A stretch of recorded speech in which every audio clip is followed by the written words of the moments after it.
So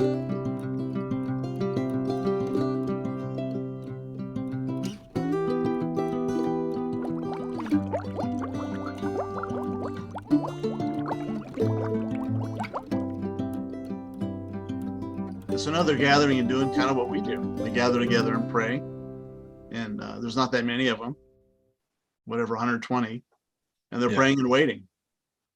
Yeah. And that's sort of a picture of, at least a partial picture of what the church does until they get empowered. And boy, it's kind of like what happened, what happened between chapter 1 and chapter 2. When Peter speaks, and of course, I guess we know the answer. At least we know a big part of the answer to that question. What happens at the beginning of chapter 2? Yeah, the whole blowing of the wind and the Holy Spirit descending on them looks like flames above their heads. It looks terrifying, actually. Yeah, because it's the blowing of a violent wind. Violent is not pleasant. No, you lived in Boulder. I lived in Boulder. There were times we had violent wind. Sure, maybe not even as violent as what they're talking about here, but we used to have the wind that would come down through those canyons. Yeah, and there was 100-mile-an-hour winds. I remember we lived on the south side of town there, Table Mesa area, and they were building homes. When we moved in, our home was the last one. It was wide open to the foothills from us, and then they just kept adding more and more. I remember seeing roofing material and playground equipment. It's pretty incredible. And I would say this entire book of Acts has things happening that are just stunning. Well, let's talk about Peter. So the crazy thing happens. Isn't it cool how God was preparing Peter? These are Peter's gifts. He's always stepping into things boldly, rushing into things, saying things sometimes that are very insightful, but also based on his own, maybe his own pride and his own, because a lot of the times he'll say things and you wonder, yeah, but do you really understand what you're saying, Peter? Because you're saying some good things. He's finally listening to the message of Jesus, suffering, then glory. And apparently he's studying some scriptures that he hasn't thought of before. And so waiting for the Holy Spirit apparently has been fruitful time for him, because he gets it now. And I love what you said. He's read, no hesitation. The crowd comes and he's up and he's talking about it. And I like his opening line. No, we're not drunk.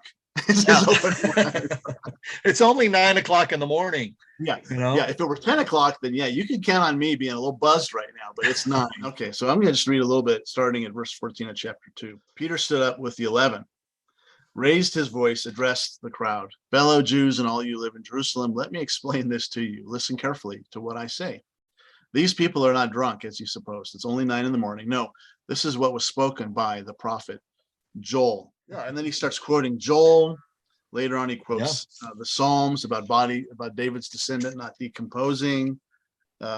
He quotes another psalm. And so what's going on with Peter here?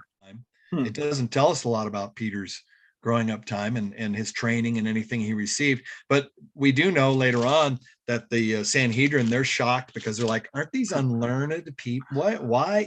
They don't have any record of them having had any rabbinical training or anything like that. So like, where did they get this information? How do they know these things, right? And so the Spirit, I think, is just giving it to them. Like on the spot? I think so. That would be cool. It would be cool. It's like all of a sudden he's quoting Joel, and we also don't talk about God's laws very much. Yeah. Well, that makes people uncomfortable. We've dispensationalized law out of our vocabulary, and like it's not there anymore. And apparently Jesus was confused because he said, I'm not removing any of this. I'm fulfilling it. Yeah. And he calls anyone who does that least in the kingdom, which is a lot of people make the law or the Old Testament second class. It's not quite as easy to teach as the New Testament. But here's Peter quoting it verbatim. He didn't have time. He didn't have time to prepare this message. I know. It's not like, okay, this week I'm going to be preaching on Joel and a few others. So, it's on the spot. Well, and it doesn't say he opened a scroll. And I think the scrolls were limited to the synagogues. And so he's quoting it verbatim. I mean, he's quoting it by heart, apparently, or by spirit. And I think it's a combination of those things. So how much time did he spend teaching them Torah?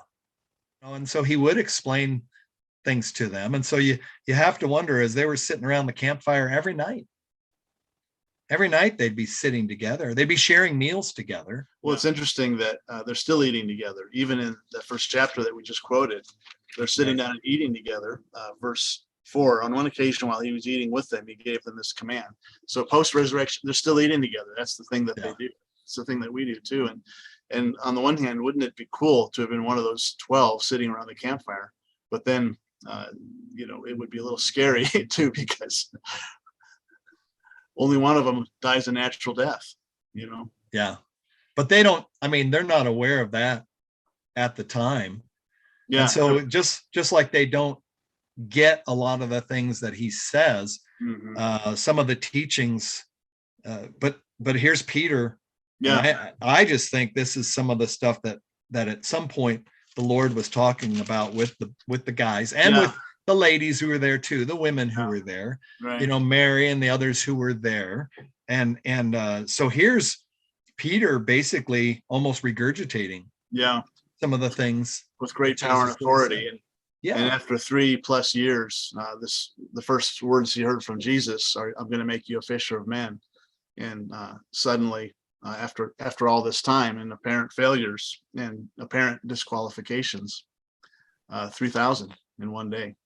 That's right. That's some good fishing, That that's a pretty big net. Yeah. It's what did they? I don't remember. There's a one story where they tell us the number of fish that almost capsized the boat. Yeah, it wasn't 3,000. Yeah. And the cool thing is, verse 42, they devoted themselves to the apostles' teaching and fellowship, to the breaking of bread, and to prayer. Everyone was filled with awe, and many wonders and miraculous signs were done by the apostles. All the believers were together. So there you go. They're all together. And had everything in common.